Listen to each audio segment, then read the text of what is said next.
ایک بار دلی کے جامعہ ملیہ میں ہمارا فنکشن تھا اور مجھے مہمان خصوصی کے طور پر بلایا گیا تھا دلی کی جامعہ ملیہ میں، اور وہاں کے اسٹوڈنٹ سے جب میرا خطاب تھا تو جانتے ہو لاسٹ میں ادھر ٹائم دیا گیا تھا مجھے، تو ایک لڑکی آئی تھی جامعہ ملیہ کی، کمیونسٹ خیال کی تھی، شاید وہ کسی مذہب کو نہیں مانتی تھی، وہ آ کر اسپیچ میں کہتی ہے کہ اسلام 1400 سال کا پرانا ہو چکا ہے، اسلام کو بھی موجودہ حالات کے تحت بدلنا چاہیے، کچھ چینجنگ آنی چاہیے، ہر چیز جب پرانی ہو جاتی ہے تو اس کو ریجیکٹ کر دیا جاتا ہے اور اس کی جگہ پر نئی چیز لائی جاتی ہے۔ اس نے مثال دی کہ جب مکان پرانا ہو جاتا ہے تو اس کو گرا کر نیا مکان بنایا جاتا ہے، جب ٹیبل پرانی ہو جاتی ہے تو اس کی جگہ پر نئی ٹیبل آتی ہے، کتابیں پھٹ جاتی ہیں تو نئی کتابیں لی جاتی ہیں، مائک پرانا ہو جاتا ہے تو نیا مائک لایا جاتا ہے، ہر پرانی چیز کو ہٹا دیا جاتا ہے اور نئی چیز کو لایا جاتا ہے۔ لہذا اسلام بھی 1400 سال کا پرانا ہو چکا ہے۔ اسلام کے یہ حکام کہ چور کے ہاتھ کاٹو، زانی کو پتھروں سے مار مار کے سنسار کر دو، بلااتکاری کو، یہ 1400 سال پرانی باتیں ہیں جو پرانی ہو چکی ہیں۔ اب اسلام کو بھی چینج ہونا چاہیے، اسلام کو بھی بدلنا چاہیے۔ اور اس نے دوران تقریر یہ بھی کہہ دیا تھا کہ جرجی صاحب چیف گیسٹ کی حیثیت سے آئے ہیں، میں ان سے گزارش کروں گی کہ یہ لوگوں کو بتائیں اور ماڈرن ماحول کے حساب سے اسلام کو پیش کرنے کی کوشش کریں۔ یا تو اس کے باپ نے اس کو صحیح تربیت نہیں دی تھی یا پھر اس کا ذہن کہیں خراب تھا۔ بہرحال اس لڑکی کی تقریر ختم ہوئی، پھر 2-4 لوگ اور بولے، اور لاسٹ میں جب میرا نمبر آیا تو میں نے آدھے گھنٹے کا ٹائم تھا، میں نے 15 منٹ 20 منٹ اور اسکول اور کالج کے بارے میں بولا۔ اس زمانے میں یہ موبائل کا زمانہ نہیں تھا اور یہ زمانہ نہیں تھا ویڈیو نہیں بنتی تھی، آئیڈیو میں کوئی تقریر ہوگی ہمارے پاس۔ میرے پیارے ساتھیوں، اس زمانے میں پھر لاسٹ کے 10 منٹ کو میں نے لیا، اور لینے کے بعد میں نے کہا کہ ہماری ایک بہن آئی تھی، وہ کہہ رہی تھی کہ اسلام کو بھی بدلنا چاہیے، 1400 سال پرانا ہو چکا ہے۔ ہماری سسٹر کو پتہ نہیں اسلام قدرتی مذہب ہے، اسلام نیچرل ہے، اور قدرتی اور نیچرل چیزیں نہیں بدلتی ہیں، مصنوعی چیزیں، آرٹیفیشل چیزیں بدلی جاتی ہیں، قدرتی چیزوں میں تبدیلی نہیں ہوتی ہے۔ ہماری سسٹر یہ بھول گئی، سڑک آرٹیفیشل ہوتی ہے، پرانی ہو گئی نئی بنے گی، آپ کی ٹیبل آرٹیفیشل ہے، پرانی ہو جائے گی نئی آئے گی، لیکن مجھے ایک بھی کوئی قدرتی چیز ایسی بتائیے، میری بہن مجھے ایک بھی نیچرل چیز ایسی بتائیے جو پرانی اور بدل گئی ہو۔ میں دیکھتا ہوں آم کا پیڑ آم دیتا ہے، امرود کا پیڑ امرود دیتا ہے، انگور کی بیل میں انگور لگتے ہیں، تربوز کی بیل میں تربوز لگتے ہیں۔ میں دیکھتا ہوں یہ طریقہ بہت دنوں سے چلا آ رہا ہے، بہت پرانا ہو چکا ہے۔ میری بہن، کیا آپ اس طریقے کو بدلنے کی بات کرو گی؟ اور کیا اللہ سے کہو گی جو بھی تم کہتی ہو اوپر والے کو، کیا یہ کہو گی اے پربھو، اے ایشور، اے اللہ، یہ بہت پرانی چیزیں ہو گئی کہ آم سے آم، امرود سے امرود، انگور سے انگور پیدا ہوتا تھا، اب آم میں تربوز ہونا چاہیے، انگور میں بیر ہونا چاہیے، اور ایپل کے پیڑ میں اب اورنج ہونا چاہیے۔ اب یہ پرانا ہو چکا ہے، اب کچھ جدت چاہیے اور نئی چیز چاہیے۔ چہرہ دیکھنے لگی، یہ کیا ٹاپک آ گیا؟ سوچ رہی تھی کہ مولانا کہیں گے کہ ہاں اسلام کو بھی موجودہ دور کے حالات بدلنا چاہیے۔ میں نے اس کو ایک ایسی مثال دی جس پہ ساری پبلک ہنس دی۔ میں نے کہا سسٹر، قدرتی چیزیں کبھی نہیں بدلی، سورج پورب سے نکلتا ہے ایسٹ سے، پشچم میں ویسٹ میں ڈوب جاتا ہے، یہ طریقہ بھی بہت پرانا ہو چکا ہے، یہ تو اسلام سے بھی زیادہ پرانا ہے، یہ تو جس دن سے سورج کی تخلیق ہوئی اسی وقت سے ایسا ہو رہا ہے۔ میں کہتا ہوں کہ یہ بھی پرانا ہو گیا. اب کیا آپ کی عقل یہ کہتی ہے کہ اب سورج کو ایسٹ کے بجائے ویسٹ سے یا نارتھ سے یا ساؤتھ سے نکلنا چاہیے؟ آپ کیا اس طریقے کو بدل سکتی ہیں؟ صرف دیکھے جا رہی ہے کہ بات کیا ہو رہی ہے. میں نے اس کو لاسٹ میں یہاں گھسیٹا. میں نے کہا سسٹر یہ طریقہ بھی بہت پرانا ہو گیا ہے. ماں کے پیٹ سے پہلے بچہ پیدا ہوتا ہے، پھر دھیرے دھیرے جوان ہوتا ہے اور لاسٹ میں بوڑھا ہو کر مر جاتا ہے. ہم نے کہا یہ سسٹم بھی بہت پرانا ہو چکا ہے. کیا آپ اپنے گھر میں اپنی ماں بہن بیٹیوں سے اس سسٹم کو بدلنے کی بات کرو گی؟ کیا یہ کہو گی کہ اب ماں کے پیٹ سے بوڑھا پیدا ہونا چاہیے؟ کھلانے پلانے کی کیا ضرورت ہے؟ پہلے بوڑھا ہو، پھر دھیرے دھیرے جوان ہو، پھر بچہ ہو کے مر جائے. کیا تم یہ طریقے کو بدلنے کی بات کرو گی؟ پھر میں تھوڑا جوش میں آیا اور پھر میں نے چیختے ہوئے کہا میری بہن یہ ساری قدرتی چیزوں کو تم نہیں بدل سکتی ہو. چلو اپنے کالج کے پروفیسر بیٹھے ہوئے ہیں تمہارے جامعہ ملیہ کے، ان سے کہیے کہ 2 2 4 اور 4 4 8 یہ پڑھاتے ہوئے تمہیں زندگی ہو گئی ہے اور یہ طریقہ بھی بہت پرانا ہو چکا ہے. میتھمیٹکس کے اس اصول کو بدلیے. اب 2 2 3 اور 3 3 5 پڑھائیے. آپ کے کالج کے پروفیسر اس طریقے کو بدل کر دکھا دیں. اور جب یہ چیزیں نہیں بدل سکتی تو اسلام بھی نہیں بدل سکتا. اسلام قدرتی نظام ہے. اسلام کا نظام اللہ کی طرف سے ہے اور قدرتی چیزوں میں تبدیلی نہیں ہوتی ہے. آپ کو اسلام لانا ہے تو وہی پرانی چیزوں پر عمل کرنا ہوگا. دنیا کہتی ہے کہ بہت ترقی کر رہی ہے، آگے کی طرف دیکھ. میں کہتا ہوں کہ تم 1400 سال پیچھے کی طرف دیکھو، بہت ترقی کر جاؤ گے. میرے پیارے ساتھیوں، جب تک قرآن کا نزول نہیں ہوا تھا، جب تک اس دنیا میں قرآن نہیں تھا، بایو نہیں تھی، قرآن نہیں تھا، سائنس نہیں تھی، قرآن نہیں تھا، فزکس نہیں تھی، قرآن نہیں تھا، کیمسٹری نہیں تھی، قرآن نہیں تھا، جغرافیہ نہیں تھا، قرآن نہیں تھا، بھگول نہیں تھا. یہ سارے علم دین ہے قرآن کے، کیونکہ قرآن ان تمام علوم سے بھرا پڑا ہے اور قیامت کی صبح تک سارے علوم جو قرآن میں چھپے ہیں ایک ایک کر کے سامنے آتے رہیں گے. کیونکہ قرآن میں سائنس بھی ہے، قرآن میں ٹیکنالوجی بھی ہے، قرآن کے اندر فزکس بھی ہے اور قرآن کے اندر کیمسٹری بھی ہے، قرآن کے اندر میتھ بھی ہے، قرآن کے اندر سائنس بھی ہے، قرآن کے اندر بہت کچھ ہے. قرآن ایک علم کا سمندر ہے، علم کا سمندر. اور اسی لیے تو اللہ کے نبی نے فرمایا خیرکم من تعلم القرآن وعلمہ، تم میں سب سے بہتر لوگ وہ ہیں جو قرآن کو خود سیکھتے ہیں اور دوسروں کو سکھاتے ہیں. میں یہ نہیں کہہ رہا ہوں فزکس پڑھنے اور پڑھانے والے اچھے نہیں ہیں، میں یہ نہیں کہہ رہا ہوں بایو پڑھنے اور پڑھانے والے اچھے نہیں ہیں، میں یہ نہیں کہہ رہا ہوں کیمسٹری پڑھنے اور پڑھانے والے اچھے نہیں ہیں، میں یہ نہیں کہہ رہا ہوں کہ وہ اچھے نہیں ہیں. میں یہ کہہ رہا ہوں سب سے اچھے لوگ وہ ہیں خیرکم من تعلم القرآن وعلمہ، بہتر لوگ وہ ہیں جو قرآن کو سیکھتے ہیں اور سکھاتے ہیں. اس لیے ایک باپ کا کردار اپنی اولاد کی تعلیم اور تربیت میں نمایاں ہوتا ہے. باپ کو چاہیے کہ ایک کردار ادا کرے، باپ کو چاہیے کہ ایک نمایاں رول ادا کرے. بغیر اس رول کے زندگی اپنے بچوں کی نہیں بنا سکتا ہے. آپ کو ایک واقعہ بتاؤں، ذرا سنیے گا.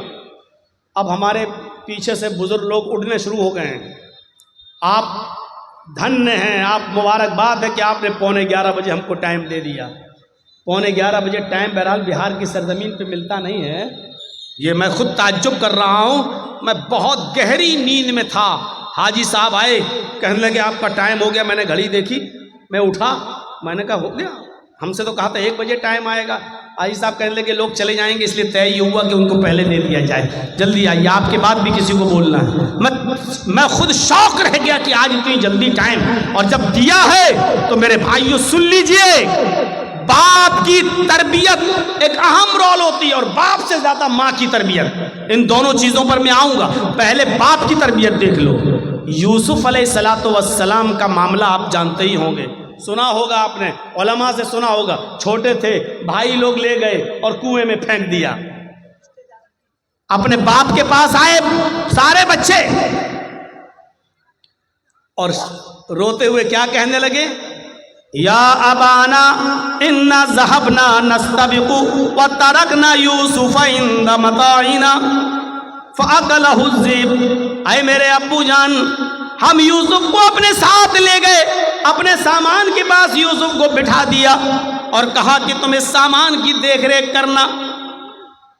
ہم لوگ کھیل کود میں لگ گئے اور یوسف کو بھیڑیا کھا گیا۔ شارٹ کر دیتا ہوں اس واقعے کو، لمبا واقعہ ہے۔ یوسف علیہ السلام کنویں میں پھینک دیے گئے، ایک قافلہ آیا، پانی نکالنا چاہتا تھا، جھانک کے دیکھا تو لڑکا یوسف اپنے قافلے والوں سے کہا یا بشرا ھذا غلام، اے قافلے والوں خوشخبری ہو، ہمیں تو بچہ مل گیا۔ اٹھایا جلدی سے اس بچے کو، کہنے لگے جلدی اس کو لے چلو مصر کے بازار میں بیچو۔ جو چیز فری میں مل جاتی ہے اس کو جلدی سے آدمی ہٹانا چاہتا ہے تاکہ کوئی اصل مالک نہ آ جائے، ہمیں کچھ نہ ملے۔ آپ لوگ تو جانتے ہی ہوں گے نا، چوری کا موبائل 20,000 کا 4,000 میں بھی بک جائے تو جلدی جائے، جو مل رہا وہ تو آ جائے۔ اور اس معاملے میں ہم نے کلیا چکا علاقہ دیکھا ہے، 20-20 ہزار کے موبائل 2-2 ہزار روپے میں بھی جلدی سے۔ تو چوری کا مال آدمی جلدی سے نکالنے کی کوشش کرتا ہے۔ اب یہ بچہ جو ان کو کنویں میں ملا، اس کا اصل باپ نہ آ جائے کہیں یہ بچہ لے نہ لے، اس لیے اس کو بیچ دو پہلے۔ تو حضرت یوسف علیہ السلام کو بیچ دیا گیا مصر کے بازار میں۔ اور یہ تو آپ جانتے ہیں کہ وہ کتنے خوبصورت تھے، ان کی خوبصورتی کا ذکر قرآن میں آیا ہے، لیکن بکے کتنے میں؟ ان کی قیمت کیا لگی مصر کے بازار میں؟ وَشَرَوْهُ بِثَمَنٍ بَخْسٍ دَرَاهِمَ مَعْدُودَةٍ، یہ ہے ان کی قیمت۔ وَشَرَوْهُ بِثَمَنٍ بَخْسٍ دَرَاهِمَ مَعْدُودَةٍ، چند کھوٹے سکوں میں بیچ دیے گئے، چند کھوٹے سکوں میں بیچ دیے گئے۔ چلے بادشاہ مصر کے گھر میں آئے، بادشاہ نے اپنی بیوی سے کہا، بہت سے لوگ نام لیں گے، زلیخا کسی صحیح حدیث میں نہیں آیا، اس لیے جب نام آیا نہیں تو ہم نام لیں گے نہیں، ہم صرف یہی کہیں گے بادشاہ کی بیوی۔ بادشاہ مصر نے اپنی بیوی سے کہا، کھلاؤ پلاؤ پالو پوسو بڑا کرو، بڑا ہوگا ہماری کوئی اولاد نہیں، ہم اس کو اپنا بیٹا بنا لیں گے، یا یہ آگے چل کر ہم کو کوئی فائدہ پہنچائے گا۔ دیکھ ریکھ ہوتی رہی، کھلاتی رہی، پالتی رہی، پوستی رہی، بڑا ہو یوسف، بڑے ہو گئے، جوان ہو گئے، بالغ ہو گئے۔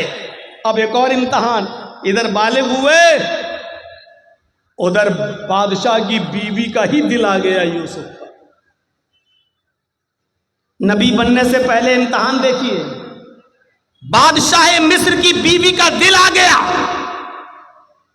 یوسف کو ورغلانے لگی، بہکانے لگی، اپنی طرف مائل کرنے لگی۔ یوسف بچتے رہے، بہانہ کرتے رہے، بچتے رہے۔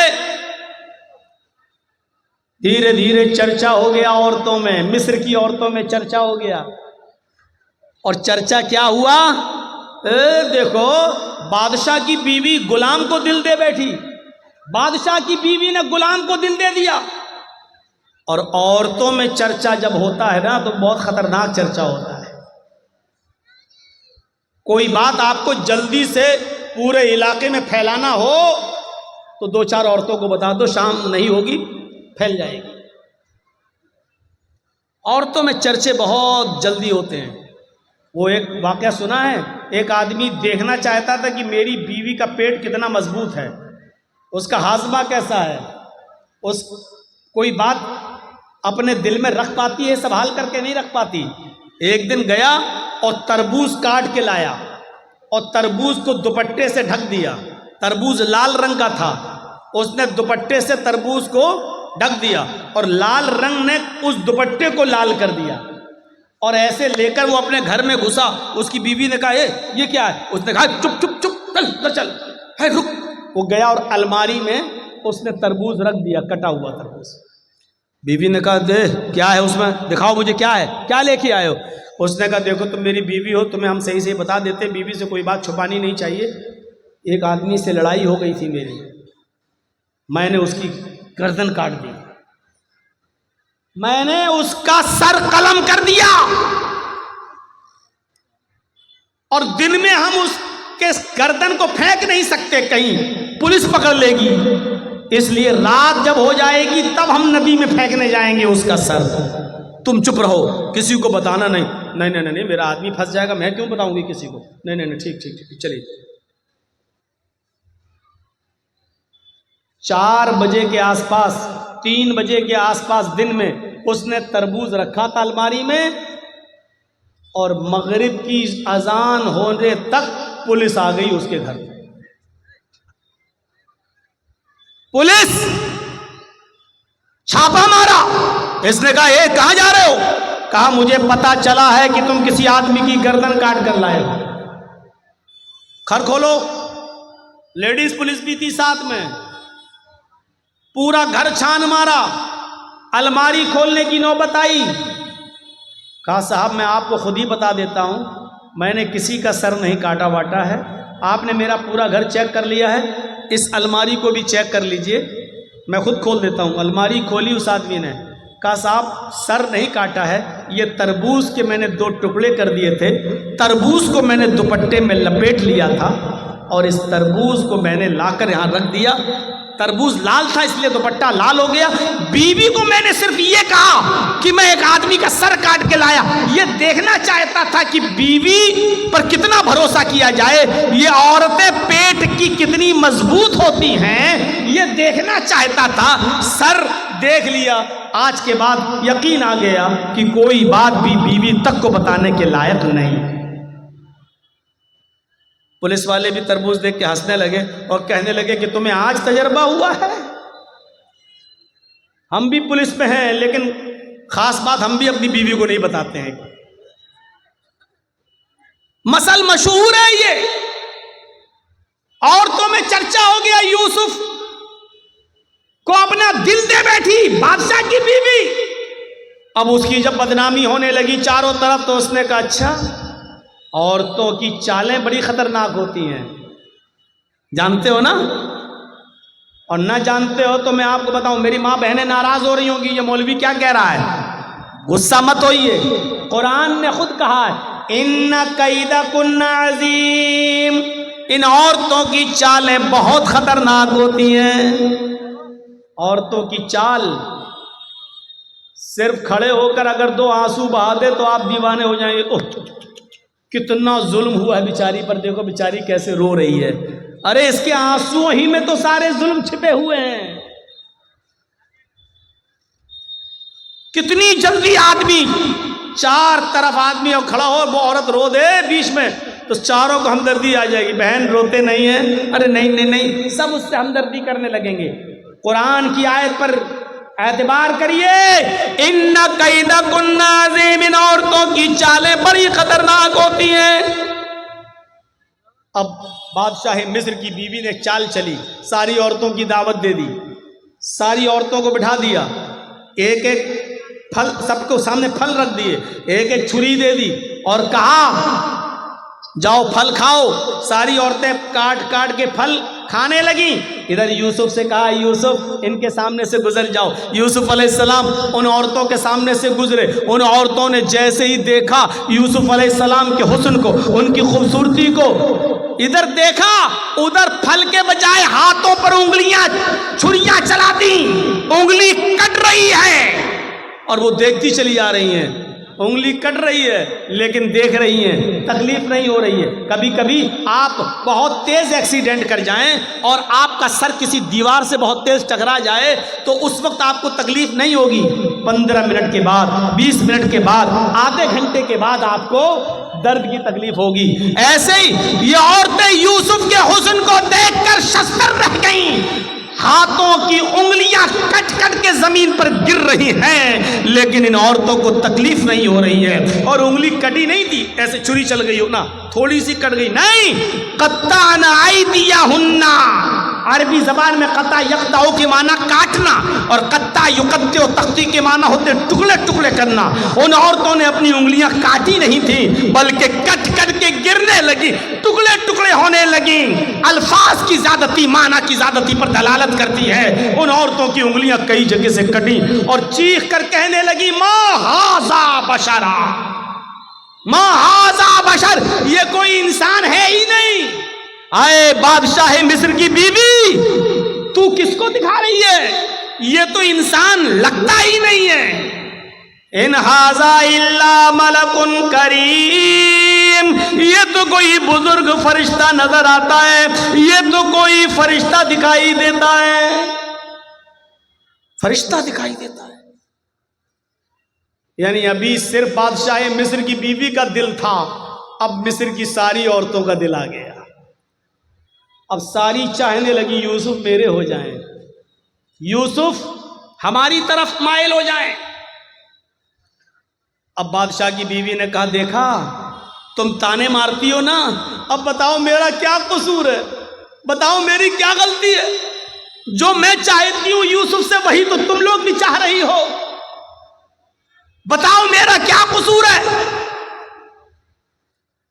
اور وہی دھمکی دی بادشاہ کی بیوی نے. ذرا دھمکی سنیے. آئے عورتوں، آئے مصر کی، مصر والیوں، اگر اس لڑکے نے، اس جوان نے، اس یوسف نے اگر میرا ارادہ پورا نہیں کیا، میری بات نہیں مانی، اشارہ آپ سمجھ رہے ہوں گے. آئے مصر کی عورتوں، اگر یوسف نے میری بات نہ مانی، اگر میرا ارادہ پورا نہ کیا، میری بات نہ مانی اور میرے ساتھ وہ کام نہیں کیا جو میں چاہتی ہوں، اگر یہ میرے قریب نہ آیا تو اس کو سخت سے سخت سزا دلواؤں گی یا جیل کے اندر سڑوا دوں گی. جیل کے اندر سڑے گا، یہ جیل کے اندر اپنی پوری زندگی گزارے گا. جب یوسف علیہ السلام کو یہ دھمکی ملی کہ یہ کہہ رہی ہے اگر اس نے میری بات نہ مانی تو سخت سے سخت سزا دلواؤں گی یا جیل میں سڑا دوں گی، تو آسمان پہ نظریں ڈالی یوسف علیہ السلام نے اور اپنے رب کو پکار کر کیا فرمایا؟ رب السجن احب الی مما یدعوننی الیہ.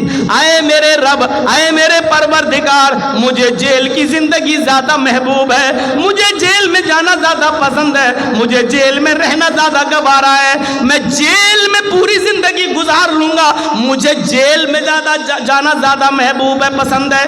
لیکن وہ کام کرنا میں تیار نہیں، وہ کام گوارا نہیں جس کام کے لیے یہ عورتیں مجھے بلا رہی ہیں. یعنی ایک نہیں بلا رہی تھی، کئی عورتیں بلا رہی تھی ساری. تو کیا کہا؟ اے اللہ، جیل میں جانا پسند ہے لیکن وہ کام کرنا پسند نہیں جس کی طرف یہ مجھے بلا رہی ہیں. یدعوننی الیہ، جمع مؤنث غائب کا صیغہ، ایک عورت نہیں کئی عورتیں تھیں جو یہ کہہ رہی تھیں اے یوسف ہمارے پاس آ جاؤ. اور یوسف نے کہا اے اللہ، مجھے جیل جانا پسند ہے لیکن وہ کام کرنا پسند نہیں ہے جس کام کے لیے یہ عورتیں مجھے بلا رہی ہیں. اب تیری مدد مجھے چاہیے. اور مدد کیا چاہیے؟ وَإِن لَا تَصْرِفْ عَنِّي كَيْدَهُنَّ، ان کی چالوں سے مجھے بچا لے. اگر تو نے مجھے ان کی چالوں سے نہ بچایا، اگر تو نے مجھے ان کی چالوں سے محفوظ نہ رکھا، اَسْبُ إِلَيْهِنَّ، تو میں بھی ان کی طرف مائل ہو جاؤں گا، میں ان کی چالوں میں پھنس جاؤں گا، میں ان کی چالوں میں گرفتار ہو جاؤں گا. وَأَكُن مِّنَ الْجَاهِلِينَ، اور جاہلوں نادانوں میں میرا شمار ہو جائے گا. یعنی عورتوں کی چالوں سے بچنے کے لیے یوسف علیہ السلام بھی دعا کر رہے ہیں اللہ سے کہ اللہ، میں جیل میں چلا جاؤں گا یہ پسند ہے لیکن وہ کام کرنا پسند نہیں ہے جس کی طرف یہ مجھے دعوت دے رہی ہیں. ہاں لیکن تو مجھے ان کی چالوں سے بچا لے. پتہ نہیں کون سی چالیں ہیں، پتہ نہیں کیسی کیسی چال یہ استعمال کر کے مجھے اپنی طرف مائل کر لیں. اس لیے میرے پروردگار تو مجھے بچا. اور پھر بھی یوسف علیہ السلام چال سے بچ نہیں سکے. آؤ یوسف، ایک کام ہے. کہ اچھا چلو کام ہے، میں تو خریدا ہوا غلام ہوں ان کا، بات ماننا پڑے گی. آؤ ادھر آؤ. وہ یوسف کو لے گئی، دروازہ بند کر دیا. دوسرے کمرے میں لے گئی، اس کا دروازہ بند کر دیا. ایک اور کمرے میں لے گئی، اس کا دروازہ بند کر دیا. وغلقت الابواب، ایک نہیں کئی دروازے تھے بند کر دیے. اور آخری والے روم میں لے جا کر کہا یوسف